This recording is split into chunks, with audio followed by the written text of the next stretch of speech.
You're listening to the N2K Space Network.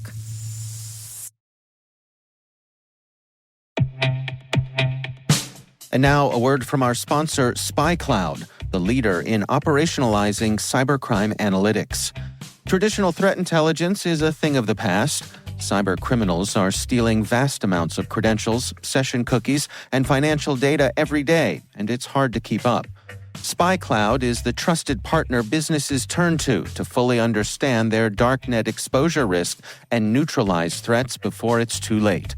SpyCloud alerts your organization as soon as an employee or customer's data appears on the darknet, so you can act faster than bad actors to prevent cyber attacks like ransomware, session hijacking, account takeover, and online fraud. With insights from the industry's largest repository of recaptured data, protect the digital identities and systems most important to your business. Get your free corporate darknet exposure report at spycloud.com/cyberwire and see what information criminals have in their hands today. That's spycloud.com/cyberwire.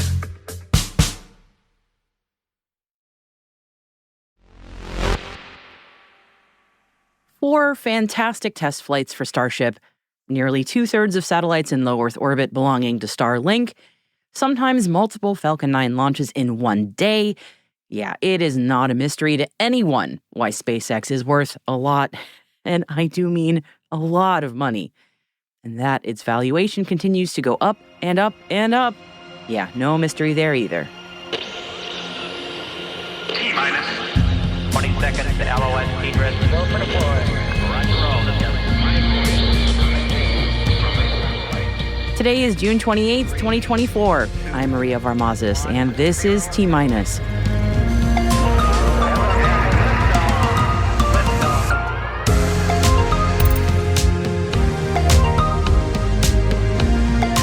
SpaceX's new overall valuation reaches $210 billion. New space debris cloud making a mess in LEO. Thales Alenia Space takes a closer look at the feasibility of data centers in space. And today's guest is Casey Hines, Executive Director of the Limitless Space Institute. Her mission is to provide education to educators about space. Learn more about that later in the show.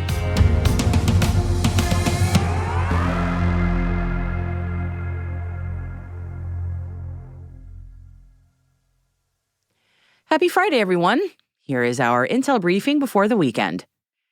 And last time SpaceX floated its tender offer insider share prices to Bloomberg was last December, bringing the company's potential value back then to $180 billion. And back then, our eyes were watering just looking at that number. Well, they've done it again. In a new exclusive with Bloomberg, SpaceX says they're now looking at yet another increased insider share price of $112 per share. And with that, bringing SpaceX's potential overall value to $210 billion. That would make it worth almost as much as ByteDance, the parent company that makes the app TikTok. Well, we're talking about monetary worth anyway. And a follow-up to yesterday's news via U.S. Spacecom about defunct Russian satellite Resurs P-1 breaking up into debris. The debris cloud apparently necessitated the crew aboard the ISS to take shelter for about an hour, and that happened a little after 10 a.m. Mountain Time on Wednesday. And while U.S. Spacecom had initially tracked about 100 pieces of debris from the initial satellite breakup on Wednesday, Leo Labs' own eyes on the debris said they had found nearly double that amount of debris fragments just a day later. In a statement to Reuters, Leo Labs estimates several, quote, weeks to months until this cloud of debris falls low enough to Earth to burn up in orbit. Thales Alenia Space has released the results of its 2023 Advanced Space Cloud for European Net Zero Emission and Data Sovereignty, otherwise known as ASCEND study, which took a look at the feasibility of data centers in space, specifically of up to 1 gigawatt of capacity on orbit by 2050. Putting data centers into orbit would help with a number of European initiatives and priorities, improving European data sovereignty, increasing data center power stability, what with unlimited solar power and no worries about the weather, and reducing the significant emissions produced by data centers, especially as AI continues to ramp up its energy consumption requirements. The emissions reduction would especially align with EU climate goals, we should note. And the study says that the technology to make all this possible is technically within reach, and pursuing it would spur major investment in a high-capacity, reusable launch vehicle for European use. Christophe Valorge, Chief Technical Officer at Thales Alenia Space, said this of the study. The results of the Ascend study confirm that deploying data centers in space could transform the European digital landscape, offering a more eco-friendly and sovereign solution for hosting and processing data. We're proud to be contributing to an initiative supporting Europe's net zero objectives and strengthening its technological sovereignty. Another delay for JAXA's H3 rocket, but blame the weather this time. Japan's space agency has postponed the launch of its H3 rocket, carrying the ALOS 4 satellite, to Monday due to predicted bad weather. The ALOS 4 satellite is designed for Earth observation, disaster response, and monitoring military activity. This launch marks the third attempt for the H3 rocket, which aims to succeed the H2A and reduce launch costs. A lot of local political leaders in Washington state showed up for a tour at Amazon's Project Kuiper production and testing facility in Kirkland recently. And in a blog post about the facility and that visit, Amazon says the Kirkland facility is expected to build and ship more than 3,000 satellites for Kuiper's first constellation, with satellite deployment moving a bit out to the right, as it often does in this field, from initial estimates of the first half of this year to Q4 of this year, with the bulk launching in 2025. And that first Q4 deployment for Kuiper, by the way, will be from a ULA Atlas V. And with this updated timeline, Amazon says they expect to remain, and I quote, on track to begin offering service to customers next year. Earth observation company Planet Labs has announced layoffs that will affect about 17% of its global workforce. About 180 employees in all have been or will be let go. For its part, Planet says this is part of a restructuring plan, and it expects all costs related to the reduction in force to be complete by the beginning of next year. A spending bill for fiscal year 2025 that is circulating in the U.S. House of Representatives and is currently going through markups would increase NASA's budget by 1.2% over 2024 to $25.18 billion, but it still would provide less than the White House's official request for the federal agency from this past March. That difference is a total of $205 million cut out, with that money coming from science funding, which would remain the same as 2024, no increase there at all, as well as cuts in educational STEM engagement programs. The bill is still being worked on, though, and there is another markup scheduled in July, so expect things to change. And the watchful eyes of the fantastic teams at NASAspaceflight.com have been keeping tabs on the goings-on at SpaceX's Starbase in Boca Chica, Texas. And as operations continue in preparation for Starship Flight Test number 5, it appears that there's been some new testing involving the flight tower's arms, or chopsticks as they're often called, potentially in preparation for a tower catch of the Super Heavy booster in the next test flight, instead of a soft ocean landing as we saw in test number 4. That tower catch attempt is something that Elon Musk had said he wanted to see in this next flight test, and it looks like things are moving in that direction. We've got a link with pictures and video for you from NASAspaceflight.com in the show notes. What are your plans for Sunday, by the way? A Bennu-themed picnic, perhaps, complete with jar-opening contests? Or maybe even a rewatch party of the video of Dart slamming into Didymos? I mean, you do have plans for Asteroid Day, don't you? The Global Day of Awareness is June 30th, and it's meant to help educate the broader public about the importance of asteroids and why we need to defend Earth from any potential catastrophic asteroid impacts. Just ask the dinosaurs. And just in time for the festivities, on Saturday morning Eastern Time, break out the good glass, your best binoculars or your telescope if you've got one. And if the gods of weather smile upon you with clear skies, you may be able to see asteroid 2024 MK, a 400 to 800-foot rock that will be passing safely by us on Earth at a distance of only 3/4 the distance between the Earth and the Moon, which is super freaking close. But again, no danger. It's going to be whipping by us fast, though, so it will be tough to catch, but theoretically possible. And just since this is a daytime viewing situation, watch where you are pointing your telescope, friends, and keep it away from the sun.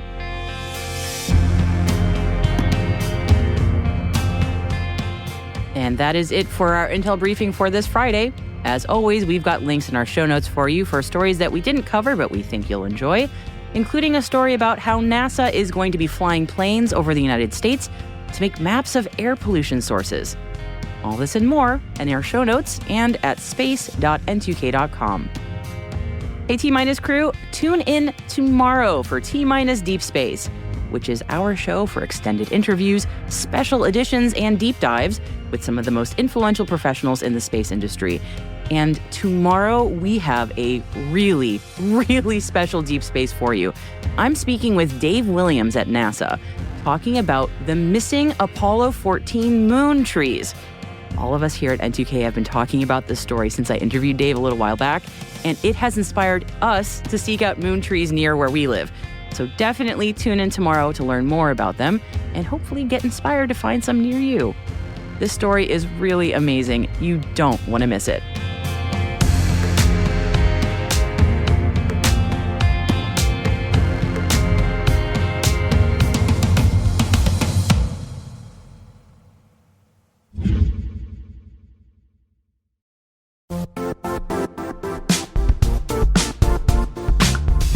The IT world used to be simpler.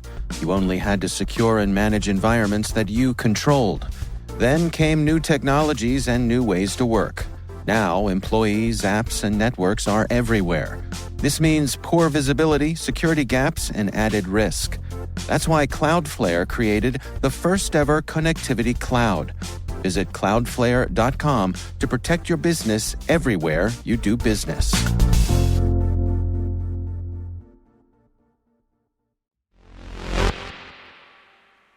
My guest today is Casey Hines, Executive Director of the Limitless Space Institute. I asked her to tell me more about her mission. So our mission at the Limitless Space Institute is to inspire and educate the next generation to travel beyond our solar system, along with supporting the research and development of those technologies that will take us there. So we help fund academia around the world through grants and fellowships who are doing research on solar sails, laser propulsion, nuclear to electric, and even warp drive. And they're things that seem like science fiction, but they're actually becoming a reality. You know, our smartwatches and phones used to be something in Star Trek, Yep, in that's those true. science fiction shows. And it's like, those are reality. So in the next 20 to 50 years, just imagine where we're going to be with technology, and specifically in the realm of power and propulsion of spacecraft, being able to go further beyond the moon, beyond Mars, even to the next star. It's just an exciting time to be alive, and because space is literally just, the space economy is growing like crazy. And so what we do then, after we get to hear about this amazing research, the educator in me is thinking, well, how can we get that in front of our future workforce? So my mind is like, okay, let's take solar sails. Those are so exciting. Those are, an easier lift, so to speak. But no pun intended, but less mass. But taking those concepts and designing engineering design challenges and lesson plans and teacher professional development to where you can inspire the teacher who then inspire the students in their classrooms. But it's the classrooms year after year. If you have a middle school teacher teaching 100 kids every year, in 10 years, you're going to reach 1,000 kids if they're still implementing those programs. So that's what I found so rewarding in the classroom, was seeing how space the kids just light up because that awe and wonder and curiosity that was my hook. That was how I got my students engaged in the real world application of math and the real world application of science. So that's what I'm trying to do through the Limitless Space Institute, is make it engaging, exciting, Because you can say nuclear to electric and teachers are like, whoa, I'm not fitting that with a 10-foot pole. Yeah. So then it's like, how do we make this fun? You especially since you mentioned middle school, I feel like those years are very crucial for those of us who end up really, really diving deep into a love of science and engineering and technology. And those are the years, like, if you can really spark the imagination, it just carries you forward the rest of your life. And making it fun, I mean, because it is fun. Fundamentally, it is so fun. But I think we sometimes forget that. So I love hearing that that's also part of your mission. Absolutely. And it's not just teachers across the United States. We have cohorts of what we call limitless educators. So they apply for the program. We have access to monthly speakers from the space industry every month and curriculum every month. So we want to keep them engaged. So those monthly touch points. And then the exciting thing is we're bringing them all to Houston for an immersive 5-day program. We're touring industry. We're bringing in experts in person. They're designing lesson plans.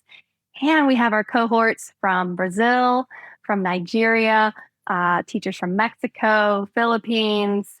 I mean, it's super exciting. It's a global network coming together because that's what space is all about. We have to work together. Not one country or person can do it alone. It's bringing people together for that common dream. Oh, I love that. That international focus is really wonderful. I feel weird asking like what inspired that because it is so important, but not all efforts are global as I agree with you. They really should be. So for you, why was that so important? I've been really fortunate to be able to travel through education. Being a teacher, I got to do my student teaching in Australia and live there for a while, go to Sweden, Trinidad, and just seeing how other cultures view things with that different lens, that different perspective, different ideas, and just what I've been through in the classroom and with other teacher programs. It's when you bring all those minds together and perspectives, everyone has strengths and you build on each other's strengths and you find solutions. And, that's really what embodies, the International Space Station and going beyond to the moon and Mars is we're going to have to work together. And I think showing that to students is so critical, having that piece. But we start with the teachers. If you have happy, excited, passionate teachers, you're going to have happy, passionate, excited kids. So that's what we're really focused on. Absolutely. Yeah. What have you been hearing from the teachers that you've been working with? Do they have any stories about how this is being received by their kids? I'd love to hear some about that. Oh, definitely. We have this amazing sponsored program by Aegis Towers. It's a telecommunications company that focuses on Africa and South America.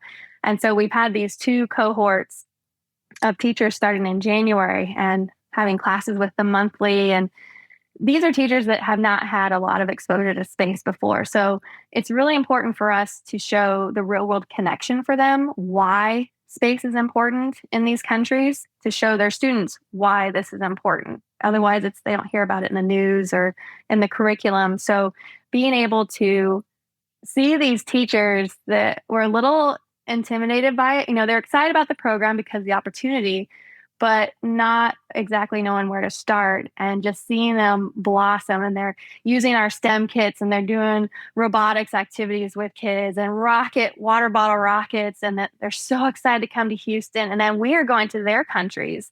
In August, we work with the Brazilian Space Agency. We have a partnership. We'll be going there for a week. And then we go to Lagos, Nigeria in September to do more outreach. And so just being able to work with these teachers and see them get so excited about space where they had no idea what to expect, that zero background. It's just been very rewarding as a teacher, as an executive director, and just as a human being to see that they see the relevance and they're putting this in front of their kids and their kids are getting excited and totally engaged in activities. So it's been amazing. That's awesome. Yeah. So you mentioned Houston. What's in store for all these educators when they get here? I imagine lots of cool things in Houston.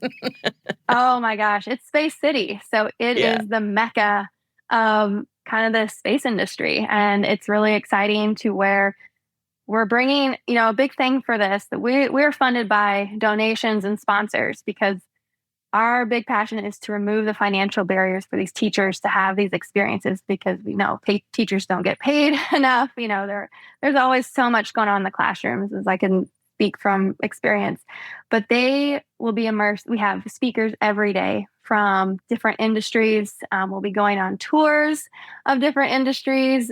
Venus Aerospace, they're working on hypersonic flight, which is super exciting. We're going to be able to go to Axiom Space, which is really exciting. We'll have a panel of women in STEM. They are going to be working together to make new, fresh lesson plans that have never been created before based on the topics they've been learning about. So it's going to be go, go, go. But again, we're going to have almost 40 teachers from all over the world coming together. So they're going to share their cultures and their stories, and they're just going to make memories that are going to last a lifetime. And they're going to take that energy and bring it back to their kids once they get back in the classroom. Oh, yeah, 100%. I'm feeling that enthusiasm from you. I'm ready to go. So when your teachers are talking to all these incredible companies, I mean, what are you hoping that the companies sort of take back in terms of how they think about that mission of educating the educators and reaching the next generation? Well, Venus Aerospace, I'll use them as an example. We went there last year as well because we try to show not only the lens of NASA. When we reached out for tours again this year, they were the first ones were like, yes, we cannot wait. We love the teachers last year. We love their questions because our teachers see their staff as inspiration. It doesn't matter if you are the head honcho or you are doing something on the floor that seems very trivial or simple. It's like, well, what's your background? What's your degree in? If you didn't have a degree, if it's technical, because we want to show kids and teachers all these different pathways. You don't have to be the astronaut or engineer. There's a need for everybody in all different skill sets, especially in STEM, the workforce. We are desperate for people that can go in and fill those jobs. And so they, without hesitation, welcome us back with open arms because they see it as value to their staff to see how important it is, what the work that they're doing, and to inspire the teachers who are taking it back to the classrooms. So that's what we hope that all of them, if we see different ones every year, that they take that back, that there is value. We see value in them, but we do hope they see value in the teachers because they are leading our next generation. Oh, 100%. I would hope everyone would value teachers. We couldn't do any of this without you, teachers. Casey, I just love your mission. I think this is just wonderfully important. As a family member of many teachers also, I know how important this stuff is, so thank you for doing it. Before we wrap up, is there anything you want to leave our audience with? Again, we are funded through donations and sponsorships, and that's what helps these teachers have these experiences. And, we're looking to 2025 now, and we will be opening up applications for teachers for next year. So we would love to be able to have more opportunities for more teachers. But we can only do that through generosity of others, whether it's individuals or organizations. We're just very grateful because it is impacting these amazing educators and our future workforce.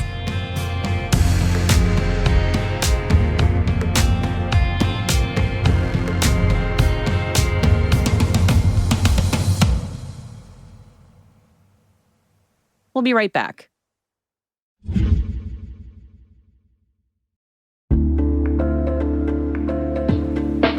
Attention all security professionals.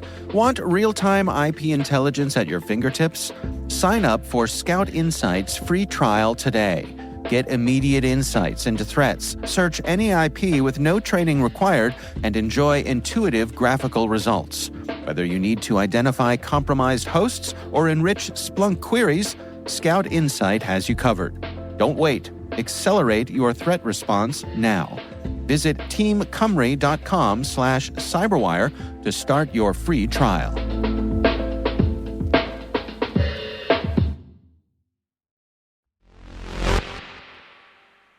Welcome back. And oh man, here are some words in combination that make a lot of us instantly happy. Legos in space. Not Legos or minifigs going to space. Not Lego sets about space. Making actual things in space built out of Legos with the cooperation of the legitimate Lego company. Yes, ESA is exploring how we might build structures on the moon. And like most of us nerds of all ages, they thought of Legos. Of course they did.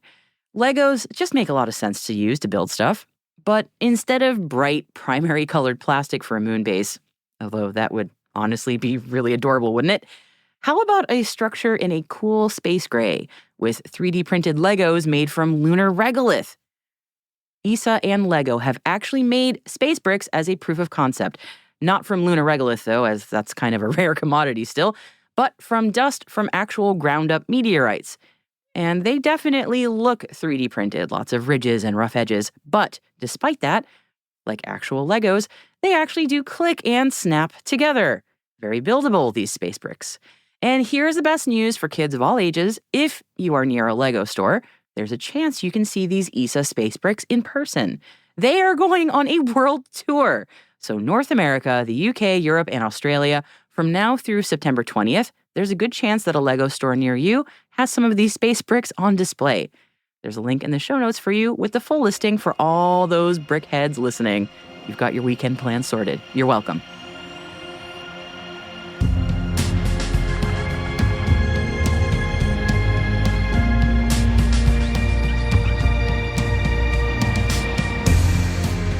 That's it for T-Minus for June 28th, 2024, brought to you by N2K Cyberwire.